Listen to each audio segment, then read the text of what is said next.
Hello, sports fans. Jim Coyle with Indiana Sports Beat Radio. Thank you for stopping by our YouTube channel. Make sure to hit the subscribe and notifications toggle so you never miss a thing. All of our content up here every day. Looking forward to it. Thank you, and we'll see you on the radio.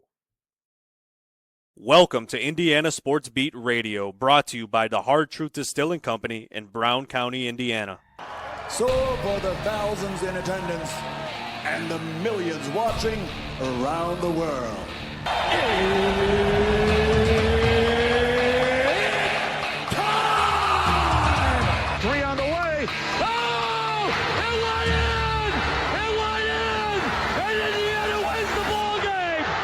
Know your role and shut your mouth, you jabroni! Float game for the win!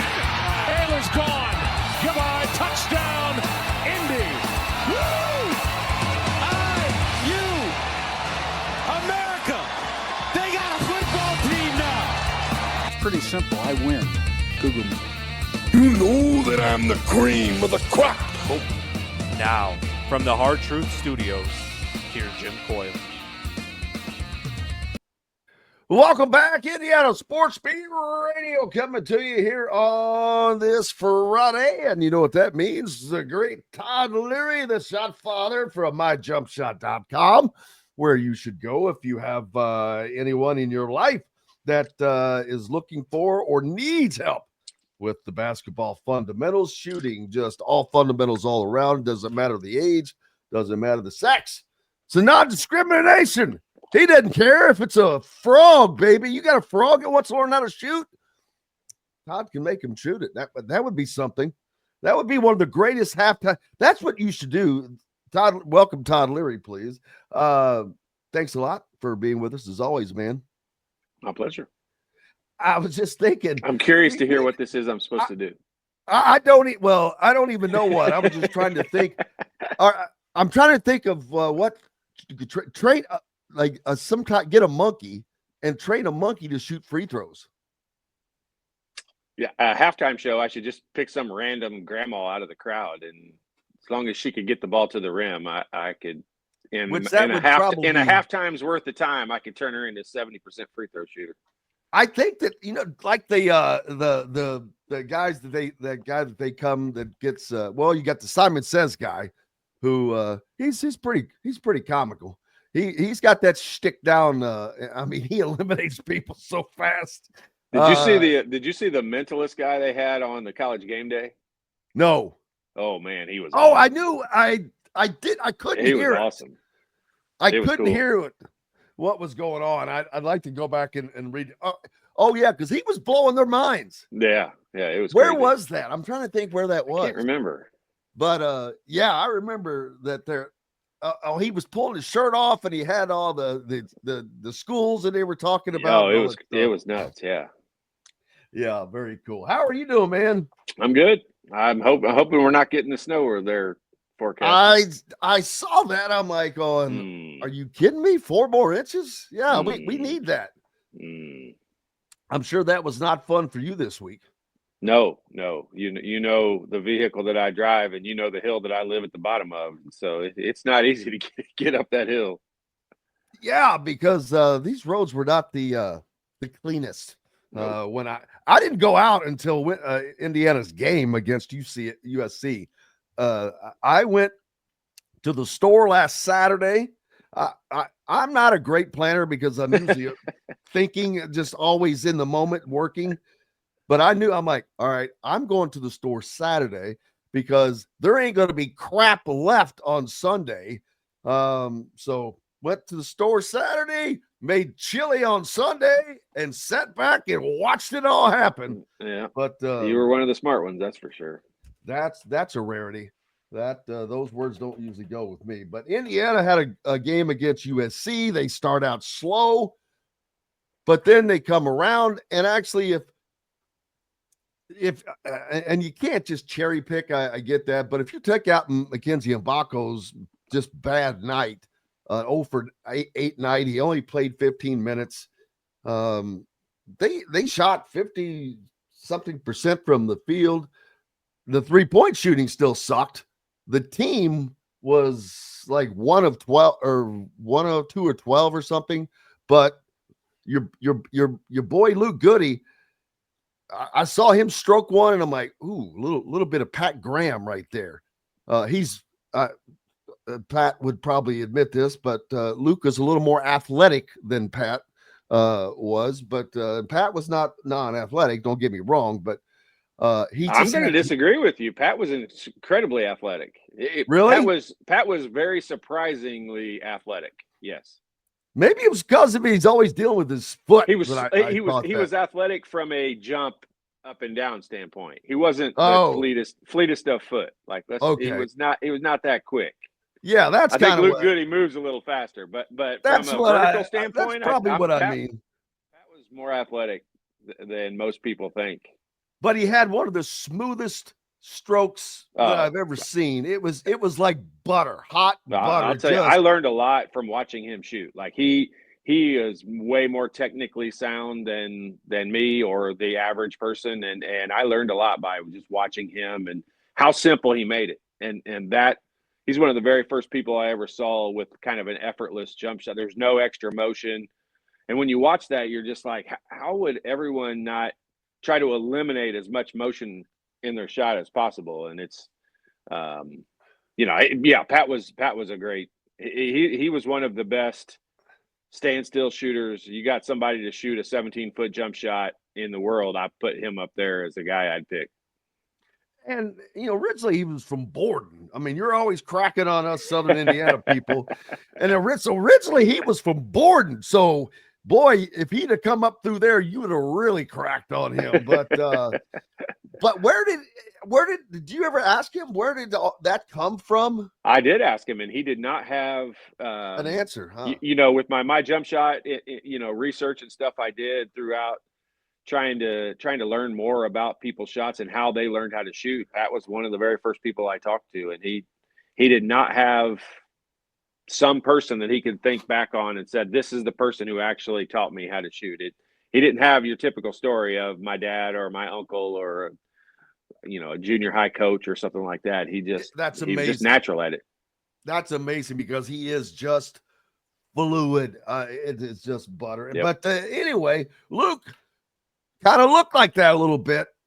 His shots and you can see, smooth. Yeah, you can see. I mean, I can see at least like he's a guy that has good touch. He just needs to be a volume shooter. It doesn't matter. Mackenzie Mgbako is the same way. I thought I really hated the way Mackenzie started the game because it does seem like when he gets off to a rough start, he has a tough time fighting out of it. But when he gets off to a great start, he does double down on that and feeds off of that. So, between Goody and Mgbako, if you had told me that Mgbako would have the line that he had in that game, I would have said there was a decent likelihood they lost that game. And so I think it's a credit. It's a credit to the team. Like they're figuring themselves out. I mean, we just said it a couple of weeks ago, right before Big Ten play started, that this team, like I can't identify. I don't know what their identity is. Like I can't really tell you. And I wouldn't say today. I can definitely say, well, yeah, this is their identity. But they're starting to form it. Like you're starting to see it, and this is what coaches enjoy. I'm not speaking for Coach Woodson. I know coaches enjoy seeing their players and their teams get better. And I think we would all be remiss if we didn't admit this team is playing better. Like they're learning some stuff about themselves and playing better. That's not disagreeable there, and I agree. But when it comes to identity, he was asked about that very question. Coach, earlier this year, you said you didn't know what your identity was, and then tonight you just said playing Indiana basketball got you guys back into this game. So what is Indiana basketball right now? Well, when we're scrappy and defending and rebounding the ball as a unit and able to get out and play a little faster instead of staying in the half-court game, that's Indiana basketball. And we've had some glimpses of it off and on. I thought these last 3-4 games we're playing much better now, much shooting the ball better from the three-point line. We didn't shoot it well tonight, but, we had good looks, and we got to continue to take those shots when we have them. There you go. And it's funny that because what you mentioned a minute ago, I was thinking the same thing. I go, well, that game was good and bad, but there was a lot more good than bad. The bad was Mackenzie Mgbako, and I agree with you. He not only does he not fight through it when he starts having those nights, he seems to sulk, just go within himself and sulk. And he was sitting on the bench with a towel over his head. And that's the one thing that he's got to fight through. You can't sulk. You've got to fight through it. Everybody knows he's a freaking shooter. My God, he's butter too. Sometimes it just, for whatever reasons, not happening. And you also mentioned that, daggone it, Luke Goody being a volume shooter. Well, now he's getting that opportunity. Right. I posted something the other day about, with Malik Reneau out, and this has nothing to do with Malik Reneau per se.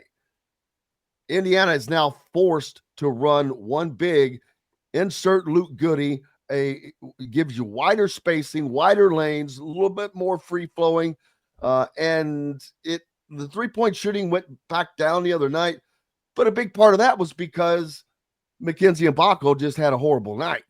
But everybody else was not great either. But everybody did something to pick up. Miles Rice was 9 of 11 at the free throw line. He was only 5 of 13 from the field, but still ended up with 19 points because he hit his free throws. Luke Goody, he hit the 3-point shots, 4 out of 5. Umar Ballo, 23 and 8, but he was 5 of 5 at the free throw line, Todd, and 8 of 9. Was it 8 of 9 he finished up overall? 9 of 11 from the field. And then Trey Galloway chipped in 11. He was 5 of 11. So you'll take that as well. And then you get the points off the bench. Bryson Tucker, who had hit a freshman wall of sorts, kind of bounced back. He had 9 points. And that was just it was good to see the rest of everybody else really kind of try to absorb Mackenzie Mgbako's bad night.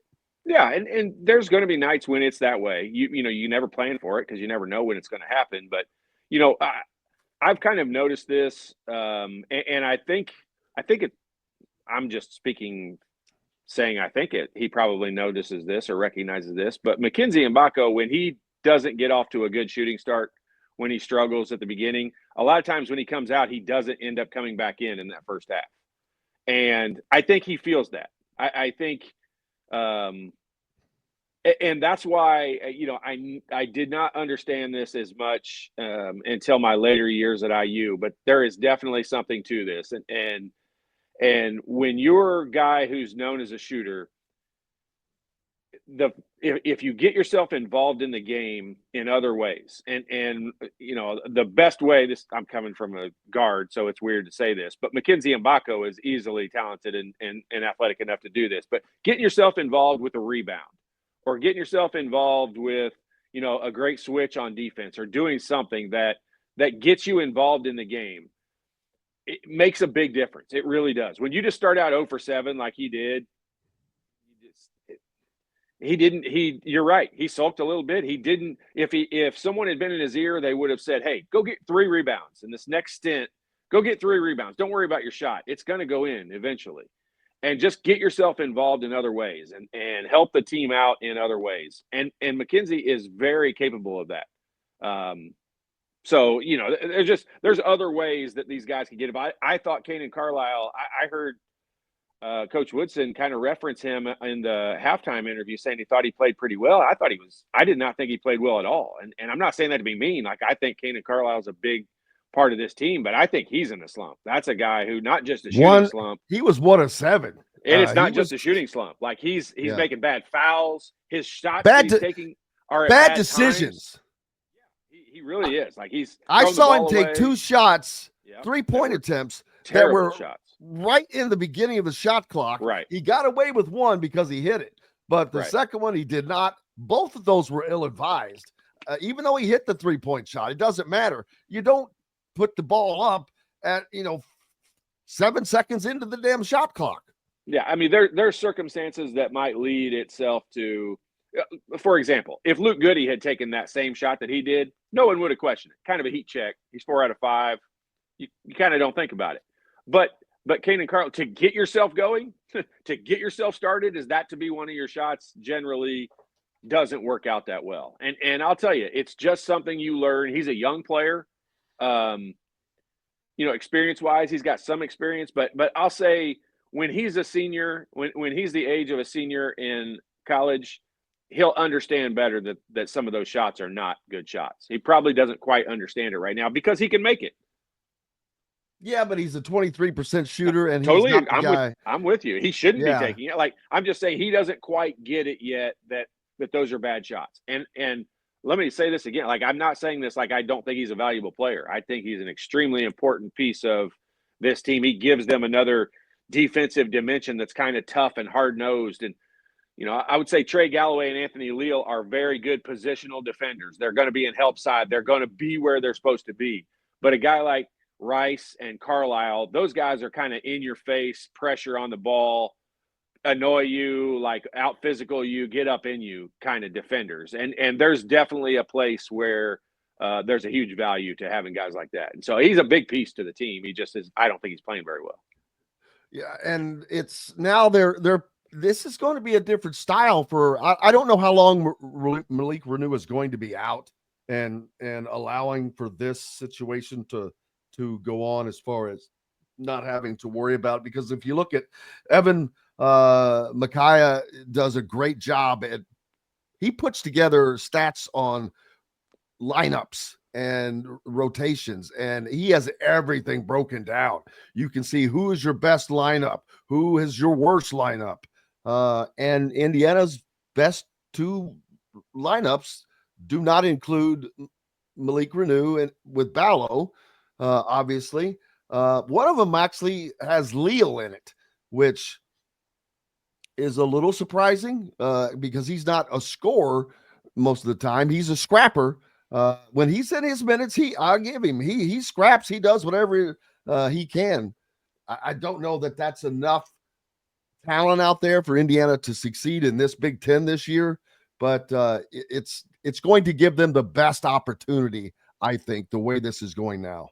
Yeah, I think Leal is kind of putting himself in that position, and I'm just going to say it this way: he makes the right plays, and sometimes that's a pass that leads to a basket. Sometimes it's a defensive rotation and positioning. Watching his communication on the floor, where he's talking to the other players, every single time there's a free throw or a ball out of bounds or whatever it is, you can see him communicating. He understands that this is going to come across negatively, and I really don't mean it that way. It's not intended to insult anyone, but I'll just say it this way: Anthony Leal's basketball IQ, in my opinion, is much higher than Mackenzie Mgbako's basketball IQ. Mackenzie Mgbako's physical talent way outweighs Anthony Leal's or most people's, but Anthony Leal brings a lot of value to the floor that's not going to show up on the stat sheet, and that is, it's not like hidden out there. It's very recognizable.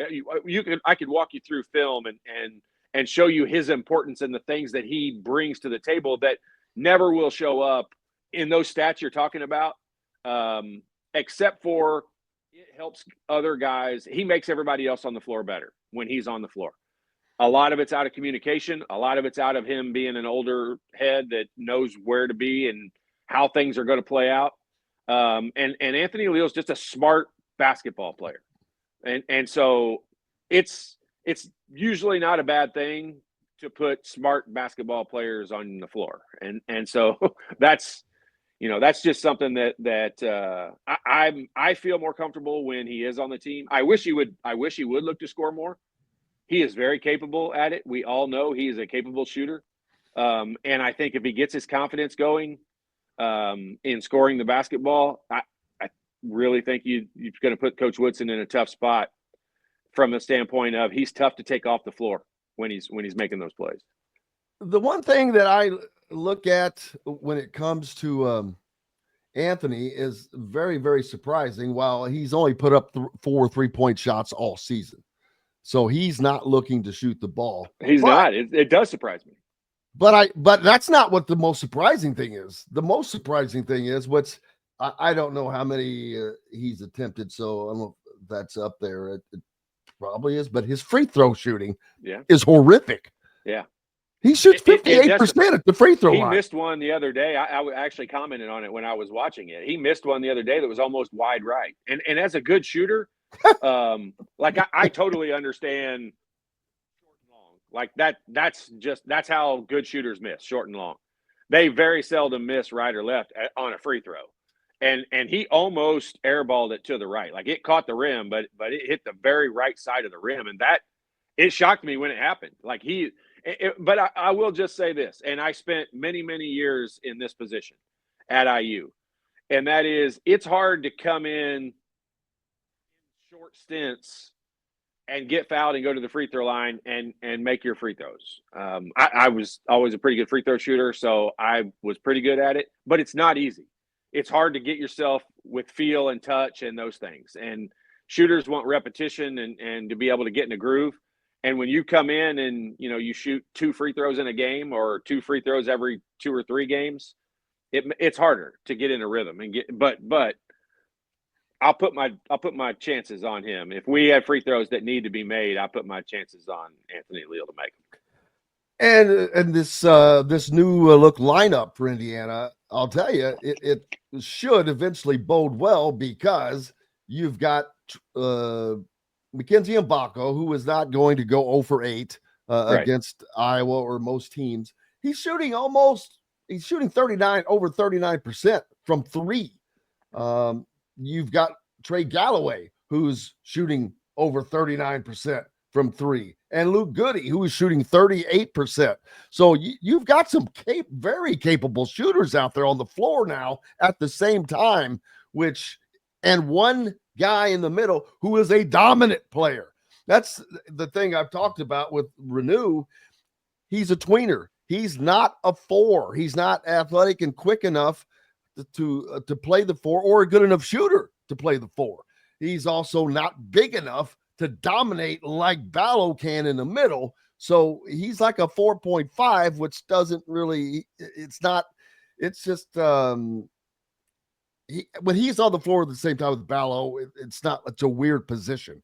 It's odd. That's why and I've been saying this for ever since we signed Ballo, that I won't mind the lineup of Reneau and Ballo on the floor at the same time, but I do think Reneau needed to change his game a little bit and play more of a facing the basket kind of game, score more from 10 or 12 feet versus always having to back your man down and get to that left-handed hook and get in the lane, because the lane's full. Like, that's the problem with that situation, is you need spacing and to spread the floor. And one of the most difficult, that's why teams play zone, because it clogs up the middle. And when you're putting 2 guys that their main objective for them to score the basketball is to get within 2 feet of the rim and lay it in there, like, that's a lot of people in that area, and it makes it difficult. It makes it difficult for guys to drive, and that's why I think it bogs down the offense a little bit, because everyone knows what Indiana is trying to do. The other team knows, the fans know, the coaching staffs know. Like, everyone knows when those 2 guys are on the floor together, they're attempting to throw the ball inside and score in the paint. And it's just easier to clog that up when you know what the other team's trying to do. Absolutely. Todd Leary, the shot father from myjumpshot.com, is with us, and we're going to take a quick break. When we come back, Indiana hits the road tomorrow to begin a very, very tough stretch of basketball. They'll travel to Iowa City to take on the Fighting Friend McCaffreys. Hey, welcome back to the Hard Truth Distilling Company studios on this frigid Friday. A little snow may be expected here in the central Indiana area. Another 4 inches potentially on top of the 9 or 10 that we already have. And this snow's not going anywhere anytime soon, Todd. It's going to stay cold, and it's just going to be a winter wonderland. It's so funny when we were kids. At least I know I was always begging for snow. Snow, loved it. Snow, come on. Give me a snow. Now day. it's Give me a now snow it's day. like, no snow. Please, no snow. Yeah. Yep. Indiana travels to Iowa City, as well as anybody. Just period, going on the road, period, in the conference, always dangerous. Iowa coming off of a win over Nebraska in which they had to climb back into the game. They're a team that likes to get up and down the floor. Not great defensively, but it's going to give Indiana a different look, especially from the other night. The other night was kind of a slow game, and USC doesn't really have much to offer. And Eric Musselman was pissed at Woodson about something. Yeah. I've not figured out what it was, because in the post-game presser, he was asked about it because he gave him kind of a blow-by in the handshake line. His response was, "I have no comment on that guy." So here, I'd be curious to find out what that was. Isn't Musselman's dad an NBA guy? I think so. Yeah, and it's probably got something to do with crossing paths in the NBA. Would be my someone guess. said that there's possible that this is a beef from a long time ago. Yeah. Who knows? Who cares? It's hard to tell. He acted like a child. I don't care. I don't care if he doesn't like him or not. He acted like a child. Oh, absolutely. Well, he looks like a child. No offense, He's an idiot. but put him in a little put him in a little roadie in a little room. That would be funny. This is Fran McCaffrey asked about Umar Ballo. He's a handful. The thing about him that I like is he plays with energy. He's a big wide body guy. A lot of those wide body guys don't. They play in spurts. He's been able to sustain effort, and he's skilled. He's not just a load in the post. He can pass, and he looks for his teammates. And that's really good for your offense. So it puts pressure on us. You got to do your work early, and you got to collectively defend them, not just worry about him, because they're the ones throwing it to him.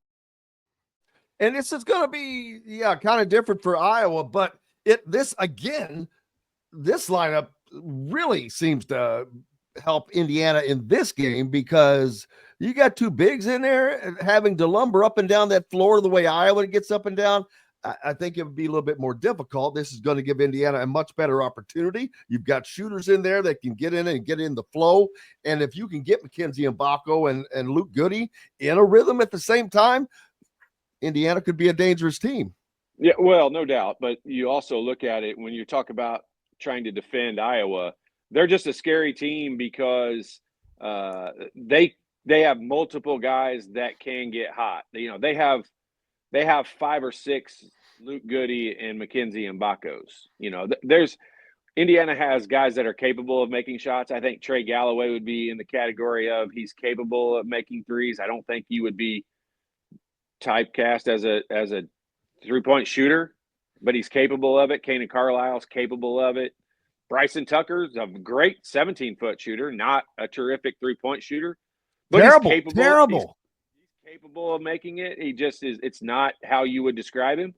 There's 5 guys on Iowa that you will definitely describe as volume, high percentage 3-point shooters, and so that just gives them the opportunity. I think it's something close to this, but I watched their game the other night, and I'm not sure Peyton Sandford scored before halftime. I think he might have had 0, and he finished with 30. And he had 30 in the second half, which is one, putting up a lot of shots, but it's making a lot of shots. And they just have a bunch of guys that are very capable of scoring. I think the Dix guard is one of the most underrated guards, not just in the Big Ten, but in the country. Like, he's a problem. Like, Peyton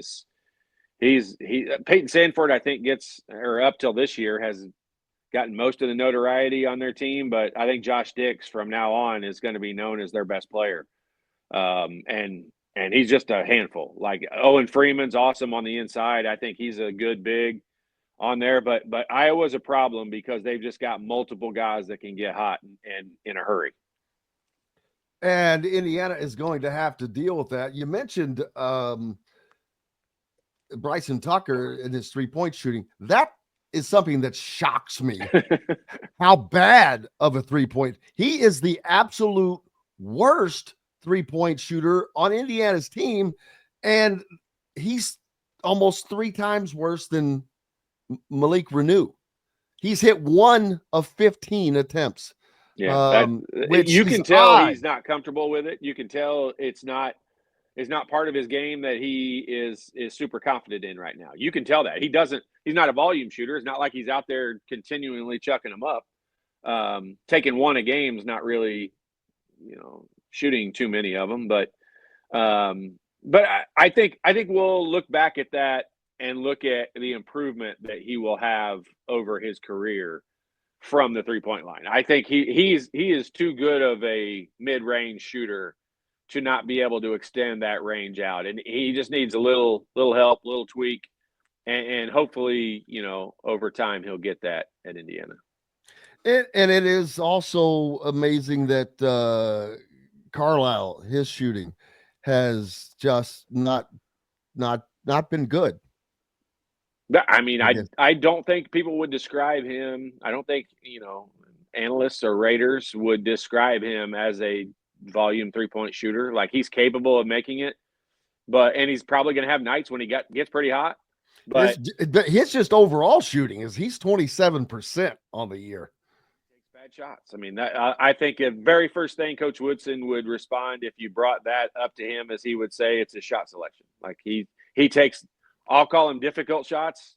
I think some coaching would call it bad shots. I hate invoking like Bob Knight and stuff like that, but he went 1 for 7. I don't think he would have had that stat line if he was playing for a different coach, especially after he put up those 2 3-pointers. Yeah, he would have not got the second 3-pointer up. Once that one, I mean, that was one of Coach Knight's even though it went in. I agree with shot, you, even though it went in. Yeah, taking a bad shot is one of the that was one of the pet peeves that Coach Knight had. Like, he believed in his offense, and he believed that if you ran the offense effectively and set good screens and cut hard and got the ball where it was supposed to go, you were going to get a quality shot. And so someone that would take one before it got to that point, I'll just say it stuck in his craw a little bit, and he didn't like it. Well, I get it, because it stands out, and it stood out. Like, you're not the greatest shooter to begin with. You come in off the bench, so you're cold, and you start right into doing that. They've got to be smarter than that. Now, most of the time, you've got smarter players on the floor, luckily for Indiana.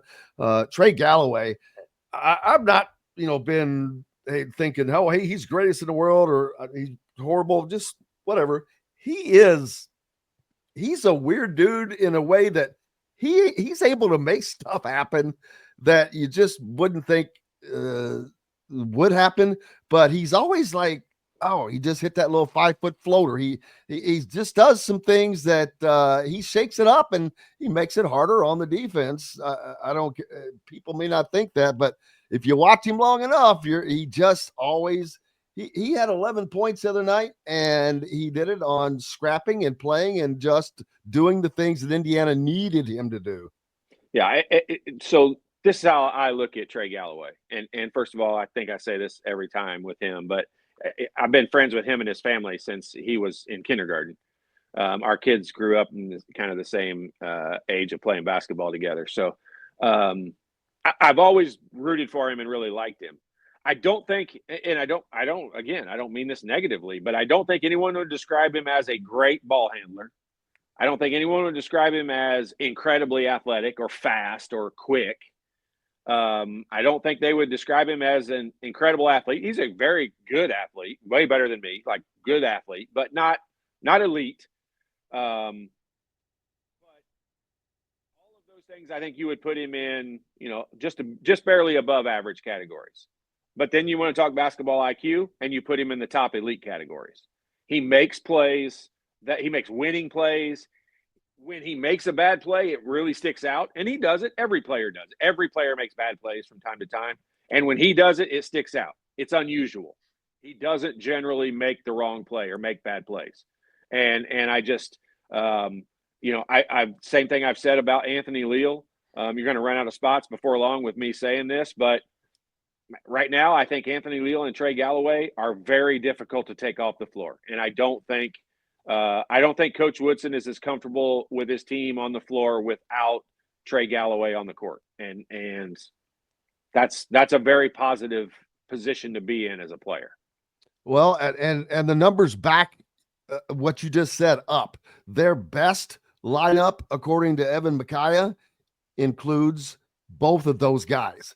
And I'm shocked that it includes Anthony, not because other than would not have thought that would have been the most successful, but it is. And you're right. Both of those guys are kind of like having coaches on the floor. They're not going to generally make a mistake, which if you've got guys that aren't going to hurt you, even though if they're not doing something that's helping you, not hurting you is helping you.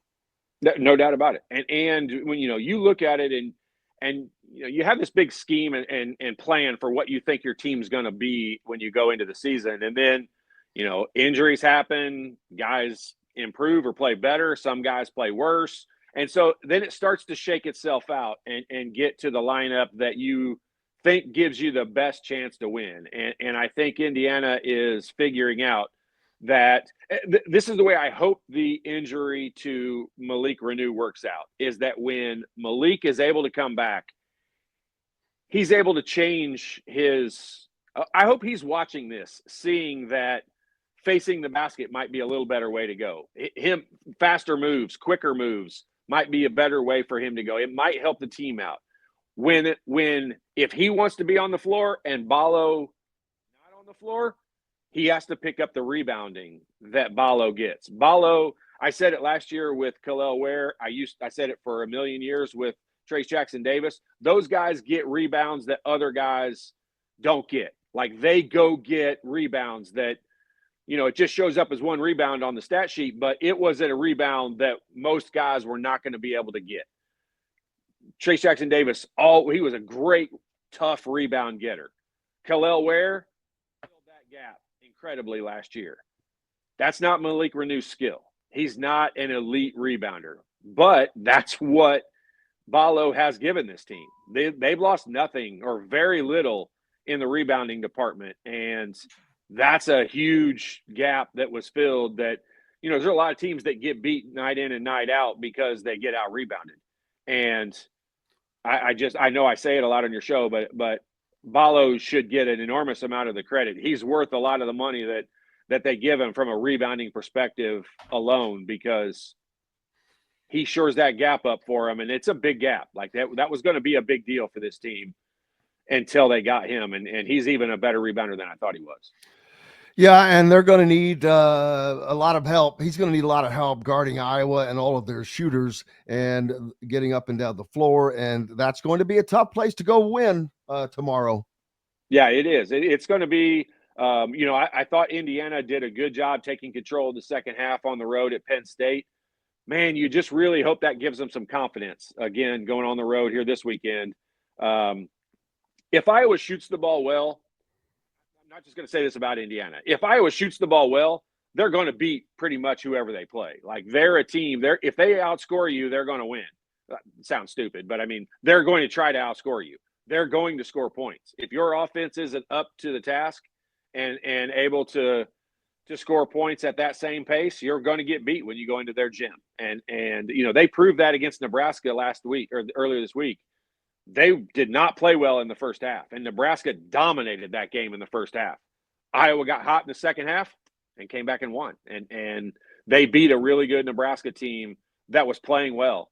And it's tough to beat them for 40 minutes because they've got so many guys that can get hot. Yeah, we've got to take a break, but no, that's not the one I was looking for. Actually, is hoping Jordan Bohannon is gone from Iowa.